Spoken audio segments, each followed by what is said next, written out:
Durant la Première Guerre mondiale en France, pour entretenir le moral des troupes stationnées au front pendant de longues périodes, le ministère de la Guerre organisa la venue d'artistes afin de donner des représentations théâtrales et ainsi divertir les soldats. Malgré la guerre qui s'enlise rapidement, l'état-major français a du mal à se convaincre de la nécessité d'organiser la survie morale de son armée, mais s'y engage tout de même. C'est dans ce contexte que les revues aux armées font leur apparition sur les différents fronts à partir de l'été 1915. Derrière ce nom, pas de revue littéraire, mais des spectacles de music-hall ou des cafés-concerts, déjà en vogue avant-guerre. L'objectif est d'optimiser le moral à travers des spectacles, le plus souvent musicaux, notamment à travers l'utilisation de chansonnettes légères qui sont appréciées des soldats. Mais en plus de ces revues, les professionnels du monde artistique vont se déplacer directement dans les cantonnements afin d'organiser de véritables représentations théâtrales.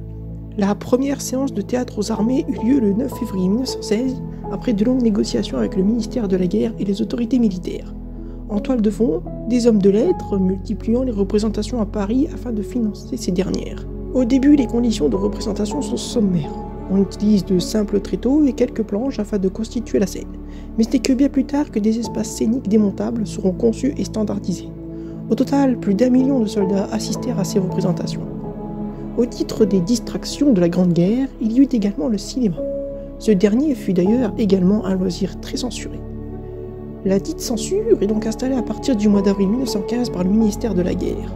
L'organe censeur est le bureau de la presse, composé exclusivement de militaires, qui aura pour objectif de visionner les différents films et va accorder ou non un visa afin de les diffuser au grand public. Dans ces derniers, il faut présenter du patriotisme. Cependant, il y a également des limites. On ne doit pas montrer de plans de blessés ou de cadavres français qui pourraient traumatiser les spectateurs. Il n'y a également aucune mention des numéros de régiment et d'images pouvant servir à localiser les troupes, ni même de photos de prototypes d'armes nouvelles.